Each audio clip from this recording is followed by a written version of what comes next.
cái mình chơi cái đấy Người xí bóc tư món tay của xí bóc trong lên món tay xí bóc tới giờ chào bữa giờ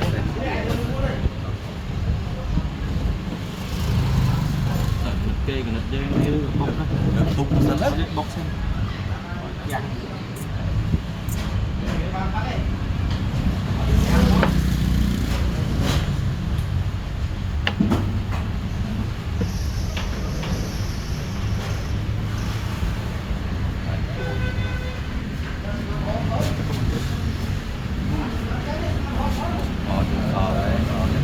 tiếp đến cho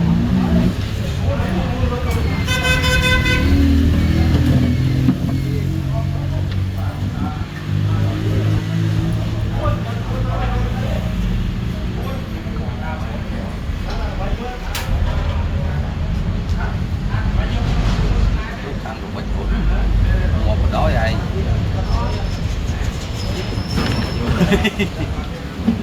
sẽ xí món để xí đò vãi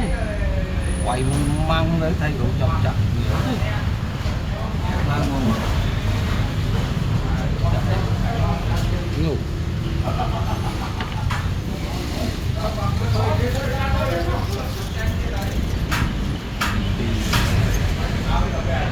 cắt ở màu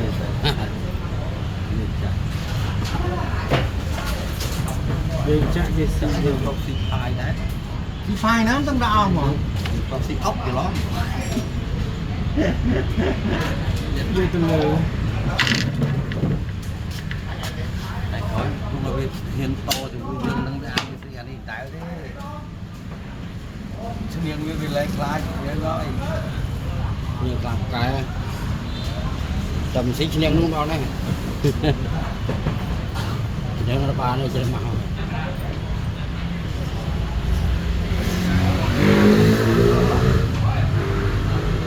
như tàu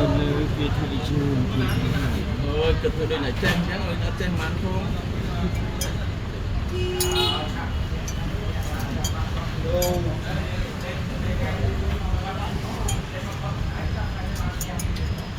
xin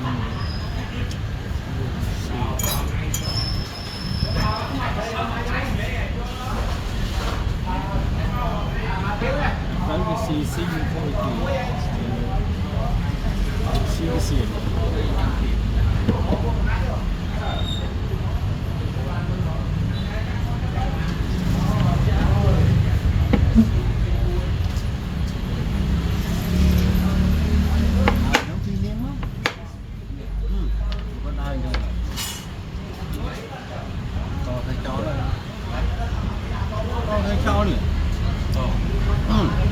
cho làm côn muốn luôn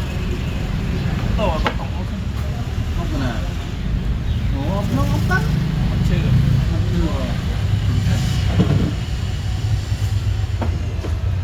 không có lăng xe nó thử mà còn lăng xe nó thử khối sáng mà đồ máy khối xe lắm đó một hai món một người máu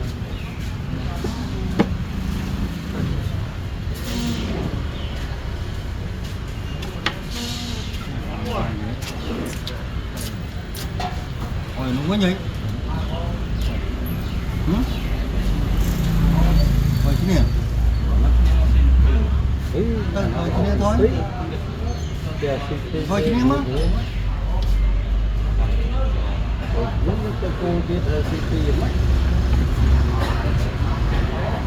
làm cô đó là cô đã đi xe muốn cái đi đây này cho rồi xe thị trường xanh là rồi chạy đi môi tẩy số đường xí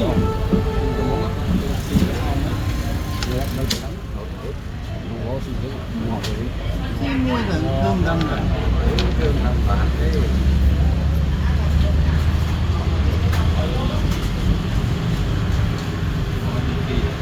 tới quan cô thường rồi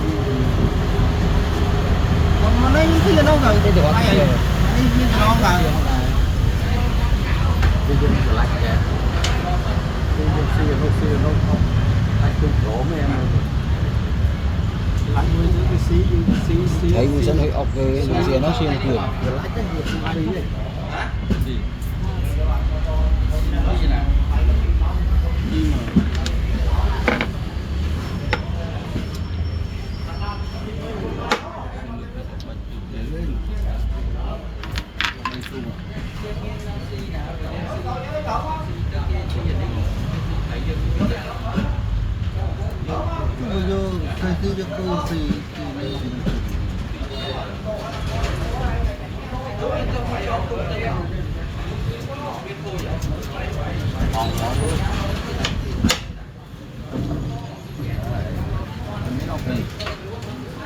hết bao giờ nào đi từ tê thôi xem ấy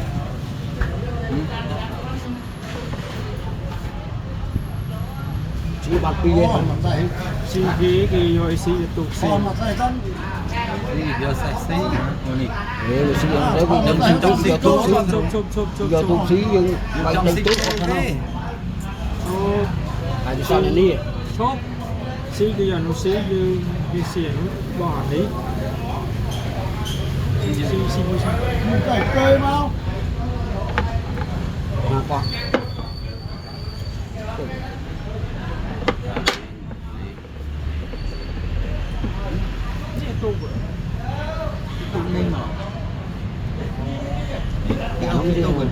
nè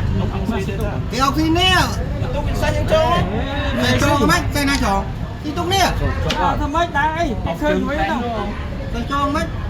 đang xếp hai gì để khơi mấy đâu bằng đã cho cái xì trắng món à cái khơi nhưng mà cái khơi trắng đúng không cái khơi với mà cái thơ đại trắng đúng không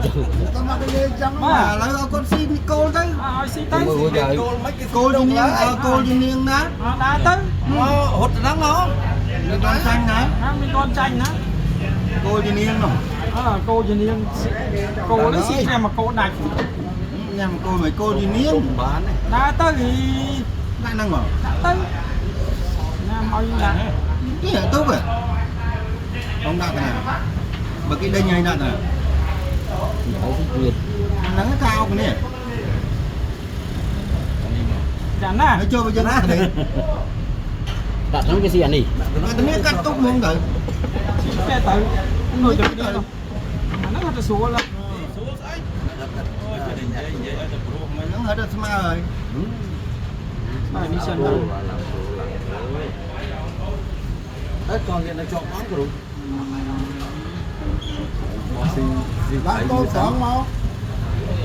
lại cô chọn mau thấy cho bằng cái xe với xe bằng thế này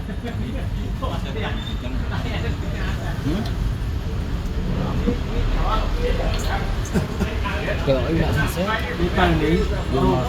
làng ở đấy làng cô biết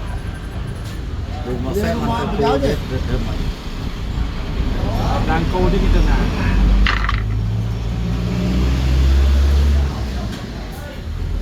cả cô đấy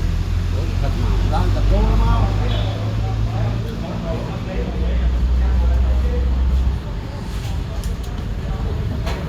bỏ xe dùng lan cô bên trong tiếp nhìn lại cô cái tường nào lan cô bị bỏ tay đây làng cô lươn đấy làng cô lươn đây làng cô lươn việc không cho ăn làng cô lươn nó hiểu đấy là nó dùng tay đấy à tay bay mà sẽ bay một chút đây bài chung như to tôi mình ấy hầu vay xe thú họ sẽ vay mà xe tay dưới để thì chặt đi này câu này thì là nhá lối đấy thì bây giờ ở đây vẫn còn tới nhé nó chăm nước ong đấy cái lối này trên này nghe cái thân nó tên à cái tên mà chương mạch tới chứ nhưng mà ong thế cái này rồi đó nó đã từng cái này rồi mạch tới cái đạn này nè từng đặt kia nó nhiều hơn kia bây giờ cái con cái dương đại là có si nó ong mà smart thế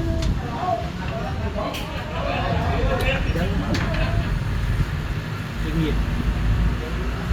cho nó ngon cho nó dùng lại cô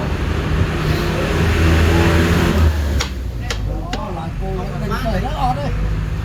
không thôi mới là tu với những con này ông cái nào thử nó tục tuần à là tu cho người ta nhiệt cho bán nó này ngó cũng không ngó góc máy cái này ngó cái ninh tử cho giống à mình ngó quay theo ở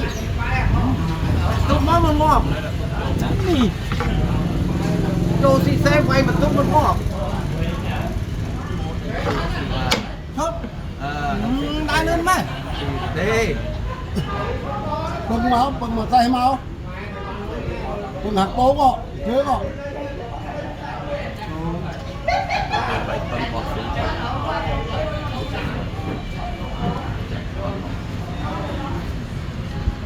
còn lên chiều mà nó ba lên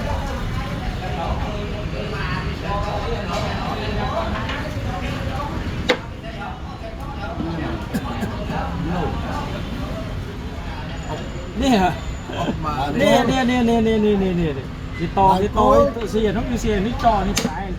ấy nè tại nó như xì tiếp Tế nhau. tự tê thế nên sấy nó ta đấm ta chọc ấy đấm xì đấm mà ní mới như xì nó tròn đi nhưng mà không vậy xì đi không cho những làng xì đi muối Hoàn phí đấy. mà nó chi tê thêm mấy thêm mấy đồ còn mà chậm mà nói nghe chả là lắm á dương đi chơi được con chả lắm bay mà xe ê mày tê bay mà xe tê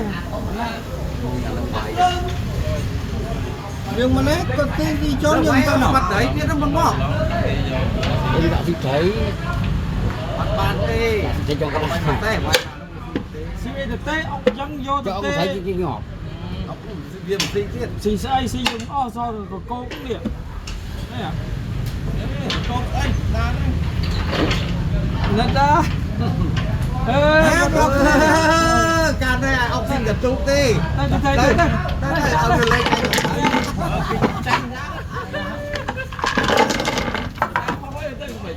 Xong như vậy. thì anh bán nhá hồ là hiệu tha hồ thế này hồ Bạn ồ bạn hiệu tha thế là ai đào sụp khối hả ông có sụp khối không có bay tiếp mà chặt bay này mà muốn nó bắn nó sai ra tình ra sai tiền Có đang không? mà cho ta lươn tiền giấy chứ không mà Cái này là con bên của cai mới. Men ta.